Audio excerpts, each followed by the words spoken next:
Movie के starting में हम कुछ साइंटिस्ट को देखते हैं जो कुछ रिसर्च कर रहे थे।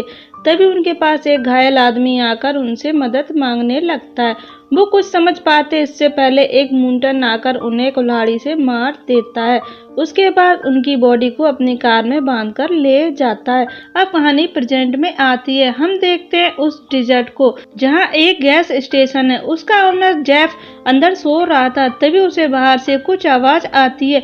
जेफ गन लेकर बाहर आता है और रूबी नाम की लड़की को आवाज लगाता है, लेकिन वहां पर कोई नहीं था। जब जेफ वापस घर आता है उसकी नजर एक बैग पर पड़ती है जिसे किसी ने उससे दरवाजे पर रख दिया था।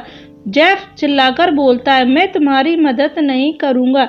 फिर जेफ अंदर चला जाता है, लेकिन थोड़ी देर बाद वो उस बैग को घर के अंदर उठा ले जाता है। तभी हम देखते हैं उसे कोई छुपकर देख रहा था।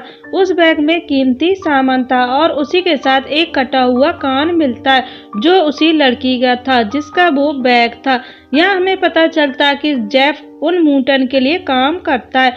वो अपना सामान देख ही रहा था, तभी बाहर कोई आ जाता है। वहाँ एक फैमिली आई थी। इस फैमिली में 7 लोग थे। इनके साथ 2 डॉग भी थे।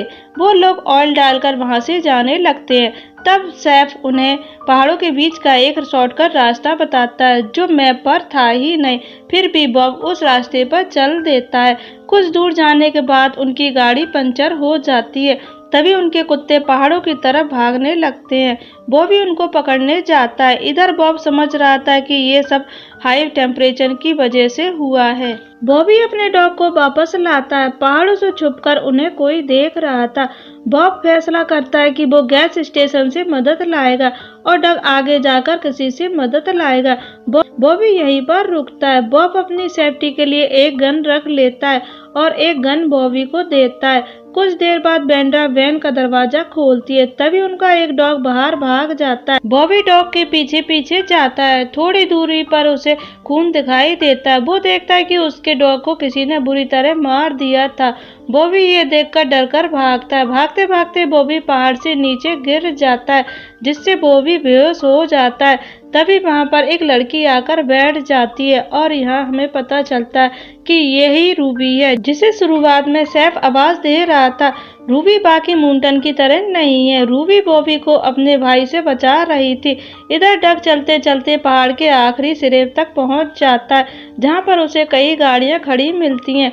उधर बॉब भी गैस स्टेशन तक पहुंच जाता है। बॉब जेफ को ढूंढने अंदर आता है। उसे वहां वो बैग मिलता है और साथ में कटा हुआ कान भी। बॉब वहां पर दीवार पर लगी न्यूज हेडलाइन देखता है। बॉब सब कुछ समझ जाता है। तभी उसे जेफ की आवाज सुनाई देती है। बॉब जेफ के पास जाता है। जैसे ही वो दरवाजा खोलता है वैसे ही जेफ अपने आप को शूट कर लेता है। बॉब ये देखकर वहां से भागता है और कार में बैठकर जाने लगता है, लेकिन उसी कार में एक मूटन बैठा था। वो बॉब को मार कर बेहोश कर देता है। इधर बेंड्रा परेशान थी क्योंकि रात हो गई थी और बॉबी अभी तक वापस नहीं आया था, इसलिए वो उसे ढूंढने चली जाती है। इधर रूबी अभी तक बॉबी के पास बैठी थी। जैसे ही उसे बेंड्रा की आवाज आती है वो वहां से भाग जाती है। बेंड्रा बॉबी को वापस लाती है। बॉबी उन्हें कुछ नहीं बताता। तभी अचानक उन्हें कुछ आवाज आती है। बॉबी बाहर चेक करने जाता है। वो देखता है अब दूसरा डॉग भी गायब था। तभी पीछे से डग भी आ जाता है। वो उन्हें बताता है कि आगे रास्ता खत्म है। फिर सब सोने लगते हैं, लेकिन बॉबी को नींद नहीं आ रही थी। बॉबी को दूसरे डॉग की आवाज आती है। बॉबी डॉग को देखने बाहर जाता है। वो वैन का दरवाजा खुला छोड़ जाता है, जिसके बाद ब्रूटो नाम का एक मूटन वैन में आ जाता है। वो मूटन ब्रेंडा के साथ जबरदस्ती करने लगता है। तभी बाहर बॉबी को कुछ नजर आता है। बॉबी डग को सारी बात बता देता है। तभी उन्हें किसी की चीखें सुनाई देती हैं। वो देखते हैं कि बॉब को मूटन ने आग के हवाले कर दिया है। सभी बॉब को बचाने के लिए चाहते हैं। उधर एक और लिजर्ड नाम का मूटन वैन में घुसकर दरवाजा बंद कर लेता है। वो मूटन ब्रेंडा को मारकर उसकी बेटी को छुड़ा लेता है और ब्रेंडा के साथ जबरदस्ती करता है। इधर बॉब उनके सामने जिंदा जल जाता है। वो उसकी कोई मदद नहीं कर पाते। उधर ग्लीन को बेंडा की चीखें सुनाई देती हैं। वो अंदर जाकर देखती है लिजर्ड उसकी बच्ची को गन पॉइंट करके रखे था। वो उसे ब्लैकमेल कर रहा था। तभी ईथर एक बड़ा पत्थर लेकर आ जाती है। वो उसे मारने वाली ही थी, तभी वो मूटन उसे शूट कर देता है। गोली की आवाज सुनकर डग और बॉबी बेन की तरफ भागते हैं। लिजर्ड बेंटा को शूट करने ही वाला था, तभी लेन उसके पैर में एक नुकीली चीज घुसा देती है। इसके बाद मूटन उसे भी मार देता है। मूटन वहाँ से तुरंत भाग जाता है। डग आकर देखता है कि उसकी बेटी नहीं है। उधर गोगल उन पर नजर रख रहा था, तभी डॉग उस मूटन को मार देता है। थोड़ी देर बाद उन्हें फिर डॉग की आवाज आती है। वो देखते हैं कि उनका डॉग मूटन का कटा हुआ हाथ लाया था, जिसके हाथ में एक वॉकी टॉकी था। सुबह होते ही डग अपनी बेटी को ढूंढने जाता है। इधर बॉबी और बेंटा उन मूटन के लिए एक ट्रैप बनाते हैं। डग एक बस्ती में पहुंच जाता है। डग को एक घर में उसकी बेटी दिखती है। डग डॉग को छोड़कर घर के अंदर जाता है। वहाँ एक लेडी मूटन थी जिसका नाम बिग मामा था। डग अपनी बेटी को लेकर निकलने की कोशिश करता है, तभी बिग मामा डग को मारकर बेहोश कर देती है। जब डग को होश आता है वो चुपके से बाहर आता है, तभी डग को ब्रेन नाम का मूटन मिलता है। वो मूटन पैरालाइज था। वो डग को बातों में उलझा कर रखता है, तभी बूटो वहाँ आकर डग पर हमला कर देता है। मूटन डग की 2 उंगलियां काट देता है, लेकिन डग लास्ट में ब्रूटो को मार देता है। तभी एक और मूटन डग की ओर आ रहा था, लेकिन डग उसे भी मार देता है।